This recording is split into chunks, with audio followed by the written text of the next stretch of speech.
नमः पार्वती पतये हर हर महादेव।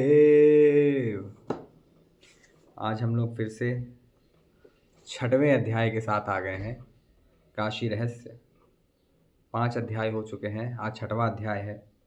6वें अध्याय में कपिल योग के विषय में सूत और ऋषियों का संवाद। तो बिना किसी देरी के 6वां अध्याय शुरू करते हैं। छोटा सा अध्याय है, 70-73 श्लोक हैं केवल, तो जल्दी से शुरू कर देते हैं इसको। विश्वेशं माधवं धुण्डिं दण्डपाणिं च भैरवं वन्दे काशीं गुहां गंगा भवानी मणिकर्णिका। श्री गणेशाय नमः। अथ 6वां अध्यायः। मुनिजन बोले, हे सूत, हे सूत, हे महामते, जीव के संसार जनित पापों को काटने वाले, मुक्ति को देने वाले ऐसे सनातन ब्रह्म ज्ञान को आपके मुखारविंद से सुना। हे शुभानंद, सुंदर मुख वाले, परंतु एक तत्व के बारे में हम पूछते हैं, जिसे आप बताएं। बिना ज्ञान के, बिना अष्टांग योग साधन के, बिना बड़े बड़े यज्ञ यागों के, बिना शरीर को कष्ट देकर किए जाने वाले व्रतों के, बिना दान और बिना जप के मोक्ष और भोग दोनों की सिद्धि हो सके, धर्म सिद्ध हो सके, जिस साधन सार से ऐसा हो सके, उसे पुनः कहने में आप सामर्थ्य हैं। सत्यादि युगों में यह सनातन धर्म प्रायः सम एक जैसा ही प्रतीत होता है, जो सर्वदा प्राणी मात्र को सिद्ध होता है, जैसे सिद्धियों में श्रेष्ठ है। निश्चय ही हम उस धर्म को विशेषतः कलिकाल में सुनना चाहते हैं। वह ब्रह्मा के द्वारा साक्षात्कार किए गए कृतयुग में भी दुसाध्य है, तो फिर कली में भी कहना ही क्या। कलिकाल में भी लोग उस पुरातन ज्ञान को और उसके फल स्वरूप विशुद्ध मोक्ष को भी प्राप्त कर सकते हैं। यह बड़े आश्चर्य की बात है, कृपया इस विषय में बताएं। सूत बोले, हे मुनियों, आप सभी सुने। इस लोक में समस्त श्रुतियों के सारभूत ब्रह्म ज्ञान का कारण भगवान कपिल ने बताया है। भगवान श्री हरि के साक्षात स्वरूप को जानने वाले कपिल मुनि महासिद्ध और सनातन श्री हरि ही हैं। उनसे किसी समय सिद्ध जनों के द्वारा पूछा गया, हे महादेव, हे महायोगेश्वर, आपके द्वारा मन की शुद्धि के लिए अनेक साधन कहे गए, किंतु उन सभी साधनों को बार बार किए जाने पर भी कभी भी मन की शुद्धि नहीं हो पाती है। विषयासक्त जीवों के लिए मोक्ष चर्चा भी दुर्लभ है। अहो, नरक में नारकीय यातना भोगने में और गर्भवास के संकट में विविध प्रकार की यातनाओं के विषय में सुनकर और देखकर हम अतिशय भयभीत हैं। इसलिए हमारे द्वारा सब कुछ छोड़कर मन की स्थिरता हेतु प्रयत्न किया गया। तथापि वासना रूपी विष के संसर्ग से दूषित अथवा विष के समान मारक जो संसार है, उसके संस्कार से युक्त मन शुद्ध ना हो सका, और मन की शुद्धि के बिना भी कभी भी ज्ञान की प्राप्ति नहीं होती। अशुद्धम काम संकल्पम शुद्धम काम विवर्जितम। ज्ञान के बिना सैकड़ों कल्पों में भी मनुष्य को मोक्ष की सिद्धि नहीं हो सकती, जैसा कि श्रुति ने कहा है। इसलिए मोक्ष कथा कोसों दूर है ऐसा प्रतीत होता है। इस कारण शरणागत वत्सल, एकमेव आप ही हमारे आश्रय हैं। हे महासिद्धो, आपने बड़ा उत्तम प्रश्न किया है। वास्तव में मोक्ष की सिद्धि बहुत दूर है, तथापि मोक्ष के इच्छुक लोगों द्वारा प्रयत्न नहीं छोड़ा जाना चाहिए। विषयों के रूप में आने वाली विष्णु की माया पर नियंत्रण पाना अत्यंत कठिन है, जैसा कि राग से विषयों को शीघ्र देखता है। इसलिए इस प्रकार ना देखे, किंतु शनैः शनैः राग मुक्त होकर देखे। राग पूर्वक विषय का सेवन न करने पर संबंधित वासना का उदय नहीं होता, जिससे विषय रूपी माया पर जय होता है। अगर विषय सेवन के अभाव से चित्त व्याकुल होता है, तो ईश्वर का आश्रय ले। प्रणव जप, ध्यान, समाधि के द्वारा ईश्वर के आश्रय से व्याकुली भाव नहीं होगा। विषयों द्वारा जिनके चित्त को दंशित किया गया है, अर्थात विषयों से ग्रसित चित्त वाले, ना तो जीवित रह पाते हैं, ना ही मरण को प्राप्त होते हैं। ना तो उनकी उन विषयों में तृप्ति हो पाती है, ना मरण और ना सुख से जीवन ही जी पाते हैं, और शोक को प्राप्त करते हैं। इसलिए शोक और संताप उत्पन्न करने वाले इन विषयों का शनैः शनैः त्याग करें। एकाएक त्याग करने से विषय दीन बना देते हैं, इसलिए धीरे धीरे इनका त्याग करें। हे सिद्धजनों, कामादि सैकड़ों विकार जहाँ देह से उत्पन्न होते रहते हैं, वे नित्य ही समर्थ एवं पुष्ट रहते हैं। साधन के बिना अस्वाभाविक वैराग्य, विवेक, धर्म और मोक्ष में कृत्रिम बनावटी चिंता होगी। जिस प्रकार विषय मोक्ष रूप यानी सुख रूप होते हैं, वैसे जब किसी प्रकार से परमात्मा परमेश्वर भगवान श्री हरि या श्री हर प्रिय हो जाएं, अर्थात इनमें भक्ति हो जाए, तो यही एकमेव मोक्ष का परम बीज यानी साधन है। जो कामारी अर्थात शिव एवं मुरारी अर्थात विष्णु, इन दोनों की भक्ति से रहित है, उन्हीं की सर्वदा विषयों में वास्तविक प्रीति उत्पन्न होती है। जो विषयों में आसक्त नहीं हैं, ऐसे लोगों की शास्त्रों द्वारा, गुरुपासना के द्वारा या उनके द्वारा बतलाए गए धर्मों के आचरणों से ही हरि या हर में प्रीति उत्पन्न होगी, या निर्गुण परमात्मा अथवा गुरु में कदाचित रति होगी। जो अधर्म का आचरण करने वाले हैं, उनकी सुने गए शास्त्रों में भी निश्चयात्मक का बुद्धि कदाचित भी नहीं हो सकती। कलिकाल में धर्म से विवर्जित लोगों में, और उसमें भी जिन्होंने गुरुदेव के मुखार बिंदु से शास्त्रों का श्रवण न किया हो, उनकी श्री हरि या भगवान शिव में कहाँ से भक्ति होगी। भगवान कपिल सिद्धजनों को संबोधित करते हुए कहते हैं कि हे सिद्धो, आपने कल्याण की बात सुनिए। सार से भी सार बात कहता हूँ, जो भगवान नारायण ने नारद से कही थी। वह बात पापी लोगों के अंतःकरण में नहीं रह सकती, इसलिए नित्य ही वह बात गुरु, देवता और महापुरुषों को ही कहनी चाहिए। एक बार किसी समय देवर्षि नारद भगवान नारायण के आश्रम में आए और उन्होंने जगत के हित के लिए उनसे पूछा। क्या पूछा? नारद जी ने कहा, हे भगवान, किसी गुण अर्थ से युक्त मनुष्य को शीघ्र शुभ फल देने वाले ऐसे किसी उपाय को हम जानना चाहते हैं, जिससे शीघ्र आत्यंतिक शुद्धि हो सके। काम एवं क्रोध जैसे भयंकर विकारों और राग द्वेष से जिनका पार पाना कठिन है, ऐसे शोक और मोह से लोभ एवं असंतोष की मूर्तिमान स्वरूपों मैं और मेरा इस अभिमान से उत्पन्न नाना प्रकार के विषय रूपी नागों से डसे हुए महान लोगों को भी विषयासक्त देखकर भय होता है। शास्त्र, सद्गुरु, सत्संग और धैर्य जो शुद्ध वर्णों के मुख्य गुण हैं, ऐसे अपने को पंडित मानने वाले भी दुर्लभ होते हैं। जीवों के बीच समस्त वर्णाश्रम से संबंधित धर्मों का जरा भी पालन होता नहीं दिखता। ऐसी स्थिति में जीवों का उद्धार हो तो कैसे? कलिकाल में अवयव जनित दोषों से ग्रसित प्रजा कैसे भोग या मोक्ष को प्राप्त होगी? सदा उनके बीच अनेक विवाद जो होते रहते हैं। हे महाविष्णु, हे गुरुदेव, इस महान कथा को कहें। नारायण उवाच। नारायण जी ने क्या कहा? नारायण बोले, हे नारद, सभी लोगों के लिए अतिशय दुर्लभ ऐसे मोक्ष प्राप्ति का उपाय बताता हूँ, जिसे सुनो। यह गोपनीय होने पर भी, चूँकि आप जगत का हित करने वाले और मेरे शिष्य हो, इसके कारण आपको बताऊंगा। वाराणसी नाम से विख्यात एक अतिशय श्रेष्ठ नगरी है, जो मेरे भगवान श्री शिव, श्री हरि, ब्रह्मा, अग्निदेव, आदित्य, गणेश, भवानी, देवगणों, यक्षों, किम पुरुषों, नागों, गंधर्वों, सर्पों, सिद्धों, चारणों, गंगादि तीर्थों, यज्ञादि और परम आनंद के इच्छुक उत्तम राजाओं के द्वारा सदा सेवित है। हे मुने, मुक्ति देने वालों के लिए भी अतिशय प्रीति देने वाली कही गई है। ब्रह्म विद्या के विशेष रूप से जानने वाले इसे नारायणवास, रुद्रावास और ब्रह्मवास भी कहते हैं। यह आनंदवन ऐसा इसका प्रिय नाम भी पृथ्वी पर विख्यात है। हे निष्पाप नारद, मैं किंचित वहाँ का महत्व बतलाता हूँ, जिसे आप सुनो। जहाँ स्थित जीवों के लिए पग पग पर साधन सुलभ है, किंतु ये निष्पाप और दृढ़ बुद्धि वालों के लिए ही सुलभ होते हैं। आश्चर्य है कि लोग व्यर्थ में ही सैकड़ों साधनों द्वारा थक कर शोक को प्राप्त करते हैं। जो काशी की उपेक्षा करते हैं, उनकी बुद्धि निश्चय ही दैव के द्वारा हत है।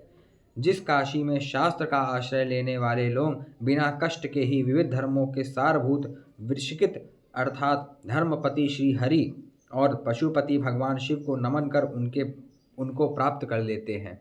काशी में रहकर यहाँ प्रातःकाल ही भगवान ढुंडीराज गणेश को भगवान माधव, माता अन्नपूर्णा, विश्वेश्वर, दंडपाणि और सूर्य को नित्य प्रणाम कर उसके पश्चात अपने नित्य नैमित्तिक कार्य संपन्न करें। काशी में जिस व्यक्ति की अपनी स्त्री में विषय सेवनार्थ नित्य प्रवृत्ति, काशी में अपने धन में सम्यक अभिनिवेश पूर्वक व्यवहार का किया जाना, काशी में स्त्री पुत्रादि कुटुंब में अतिशय अपना है, ऐसे आसक्ति देह में मैं ही अहम बुद्धि होती है, उसकी शुद्धि कदापि नहीं हो सकती। भोग भोग कर मोक्ष सुख कभी नहीं हो सकता, और मोक्ष प्राप्त होने पर भोग नहीं होगा, क्योंकि भोग नित्य नहीं है। यदि भोग नित्य होते तो मोक्ष की स्थिति में भी प्राप्त होते, किंतु काशी भोग और मोक्ष देने वाली है।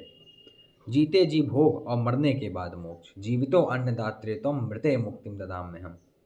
जिसे काशी का सुख नहीं मिल सका उसे कोई सुख नहीं मिला, क्योंकि काशी लाभ ही महालाभ है।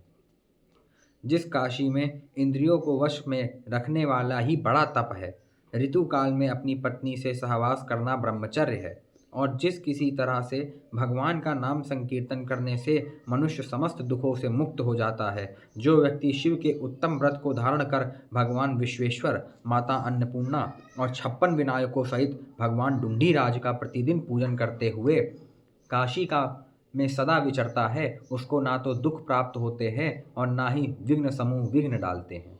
इस कलयुग में तप, व्रत, योग, साधना और समाधि में स्थिर होना और यज्ञादि करना संभव नहीं है। इसलिए आगे कही जाने वाली शास्त्र युक्तियों का अनुपालन कर काशी में वास करे, तो कामादि विकार उसका कभी भी पराभव नहीं कर सकेंगे। नारद जी बोले, हे नारायण, हे गुरु, हे महामुने, हे भगवान, वह कौन सा शास्त्रीय प्रमाण है जिससे संचित कामादि विकार न उत्पन्न हो, वह सब आप मुझे बतलाइए। श्री नारायण बोले, हे नारद, आप सुने, मैं आपको अत्यंत दुर्लभ ऐसे शास्त्रीय उपाय बताता हूँ, जिसका आश्रय लेकर इस प्रकार के संकट में व्यक्ति इस विपत्ति से पार हो सकता है। इस संसार में कुछ रोगग्रस्त और कुछ रोग मुक्त ऐसे अनेक प्रकार के लोग दिखते हैं, किंतु देव, असुर या मानव संसार रूपी रोग से भी अतिशय पीड़ित हैं। किंतु वास्तव में काशी के आश्रय के बिना कोई भी रोग मुक्त नहीं हो सकता। इसलिए हजारों कार्य छोड़कर भी काशी की विशेषताओं के बारे में ठीक ठीक सुने। देख लीजिए भैया, आप लोग कथा श्रवण कर रहे हैं, कितना आप लोगों का तप है, आप लोगों का भी तप है। जिनके द्वारा काशी क्षेत्र के स्वरूप को जाना जाता है, उनमें काशी के प्रति श्रद्धा, काशी विषय प्रेम और पाप की निवृत्ति प्रकट होती है। काशी संबंधी कथा का अच्छी तरह श्रवण करने से लोगों के मन की अच्छी तरह शुद्धि होती है। वहाँ काशीवास के प्रकार को अच्छे प्रकार से जान पाता है और इस प्रकार विधिवत रहकर पूर्ण रूप से भयमुक्त हो जाता है। वास्तव में काशी के गुण को भगवान शंकर ही केवल अच्छे से जानते हैं और थोड़ा थोड़ा ज्ञाननिष्ठ ऋषिजन जानते हैं। काशी की संपूर्ण महिमा तो केवल विश्वनाथ ही बता सकते हैं, चाहे जितना ग्रंथ लिखा गया है, परंतु संपूर्ण महिमा की जब बात आएगी तो विश्वनाथ भी बताएंगे और उनके संत हैं जो वो बता सकते हैं। उससे भी थोड़ा जो देवता लोग हैं या विद्वान लोग हैं वे जानते हैं। निश्चय ही ये सभी अत्यंत अल्प गुणों को ही जानते हैं। वास्तव में काशी के समस्त गुणों को जानना किसी के लिए भी दुर्लभ ही है, केवल विश्वनाथ ही जानते हैं भैया। उनमें कोई भी ऐसा दृढ़ निश्चयी होगा जो समस्त प्रकार के विषय वासना रूपी विष का त्याग कर वास करे। यदि यहाँ किसी ने एक बार भी इस मारक विष को पी लिया तो ये विषय बार बार उत्पन्न होने के कारण बार बार मारक होगा। तात्पर्य यह है कि विष सदृश इन विषय वासनाओं का सेवन करने से ये समाप्त नहीं होती, अपितु बार बार मन में उत्पन्न हो मारती रहती है। विषय वासना बार बार मन में उत्पन्न होती है, बार बार वो मारती रहती है। इसीलिए बता रहे हैं कि संतोष कर लेना चाहिए। पुनः जो क्रोधादि तो फिर वे विषय मेरे इस आनंद वन में सेवन करने पर क्या सुख प्रदान करेगी नहीं, क्योंकि उनको निभाना कठिन है। अतः कामी पाप कर्म करने वाले बेचारे दुर्बल इनके लिए विषय कैसे सुखप्रद होंगे। पुनः जो क्रोधादि भाव से युक्त क्रूर कर्म करने वाला कृपण है उसके लिए शास्त्र युक्ति कैसे कल्याणी होगी। लोभ दैन्यादि जो कुछ भी नहीं छोड़ता है, भार्या की तरह तृष्णा रूपी भार्या में जो आसक्त है, इस प्रकार का जो साधु यानी सज्जन पुरुष है वह भी निग्न है, उसको क्रोधादि कैसे सुख दे सकते हैं। इन कामादि विघ्न रूप क्रूर विषयों का काशी में सुख रूपी फल देने वाले ऐसा समझकर यदि सेवन करते हैं तो वे निश्चय ही मोह को प्राप्त हो रहे हैं। इस कारण काशीवासी यहाँ जो आनंदमय परम सुख है उसे छोड़ इन क्षुद्र सुखों की कामना कैसे कर सकता है। यदि कोई महात्मा गंगा को छोड़ किसी अपवित्र गहरी में स्नान करता है तो साधुजन उसे धिक्कारते हैं। ऐसे पुण्य विहीन व्यक्ति काशी में भी मृत होने पर अवश्य ही पिशाच बनता है। भैरवी यातना, अगर पाप करके मरोगे तो पिशाच बनोगे, यही बता रहे हैं। कामादि विषयों का सेवन करने से शास्त्र मर्यादा का हनन होता है। सत शास्त्रों के सेवन से ही आनंद कंद परमात्मा की प्राप्ति होती है। इसलिए मेरे द्वारा कही गई बातों का श्रवण करें, उसके अनुसार चलें, फिर आगे बढ़कर मोक्ष मार्ग का अनुसरण करना चाहिए। जो शुद्ध भावों के साथ सतत रहकर तपोमय जीवन व्यतीत करते हुए सतत निरंतर काशी में रहते हैं, उन्हें काशी के विशुद्ध सुख स्वरूप ब्रह्म स्वरूप का साक्षात्कार होता है, अन्यथा नहीं। करोड़ों जन्मों में भी किए गए पुण्यों के भार को धारण करने वाला काशी में प्रवेश कर निर्मल हो जाता है। उसका जीवन हर प्रकार के बोझ से मुक्त हो जाता है, क्योंकि वह पराशांति के पात्र अर्थात मोक्ष को शांतिमयी परमार्थ दशा को प्राप्त कर लेता है। काशी में तो एक जन्म में ही मोक्ष प्राप्त होता है। और सारी तीर्थ हैं जो जितनी भी मुक्ति क्षेत्र हैं वो अन्यानी मुक्ति क्षेत्राणी काशी प्राप्ति कराणी, वो सब अगले जन्म में काशी प्राप्त कराती हैं, अगले जन्म में काशी में जन्म हो जाता है।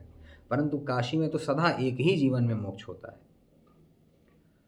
इससे बढ़कर साधनों के बिना भी मोक्ष प्राप्ति का सुगम सहज उपाय और कौन सा हो सकता है। जिन्होंने काशी को दूर से ही देखा वे पाप के शत्रु पुण्यात्मा हैं। जिन्होंने इसको छू लिया यानी वास कर लिया वे उससे भी श्रेष्ठ हैं, क्योंकि काशी स्वयं पुण्य का एकमेव स्थान है। काशी ब्रह्मेति विख्याताम तत्र ब्रह्म प्राप्येति ही। काशी तो ब्रह्म स्वरूप है, ब्रह्म को जिसने छू लिया वो तो स्वयं ब्रह्म हो जाता है। काशीवासी तो स्वयं जीवन मुक्त है। एक रात्रि के लिए भी जो काशी में वास करते हैं उनकी पुण्य राशि रूपी संतति नित्य वृद्धि को प्राप्त होती है, और इस क्रम में मास वर्ष जैसे जैसे व्यतीत होते जाएंगे उनकी पुण्य राशि और भी वृद्धिंग वृद्धित होती रहेगी।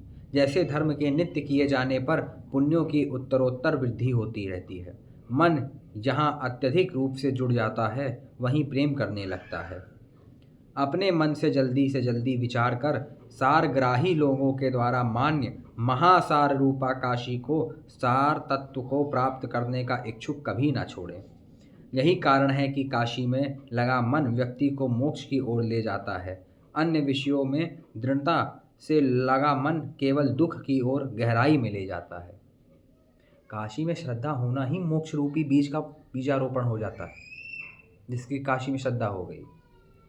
मोक्ष प्राप्त करने के इच्छुक जनों के लिए ही यह सुख प्रदान करने वाली शास्त्र की उक्ति कही गई है। शास्त्र से हटकर दृष्टि रखने वालों को शाश्वत ज्ञान नहीं प्राप्त होता। गुरु और शास्त्र द्वारा बतलाया जो ज्ञान रूपी मोक्ष प्राप्ति का मार्ग है वह श्रेष्ठ उच्च कोटि के साधकों के लिए ही साध्य है। शास्त्र के विपरीत अशास्त्र पर बुद्धि वालों के लिए यह विचार बिल्कुल ही सही नहीं। यह विचार बिल्कुल भी सही नहीं। यहाँ इस छठे अध्याय में सूत ऋषि संवाद, उसके अंतर्गत कपिल सिद्ध संवाद और उसके भी अंतर्गत नारायण संवाद के मोक्ष के मूल को रूप को कहा गया है। जो यह संवाद है पहले कपिल का मुनियों से, उसके बाद फिर ऋषि का नारद जी का नारायण से, यहाँ मोक्ष रूपी का बताया जा रहा है। मोक्ष का क्या है।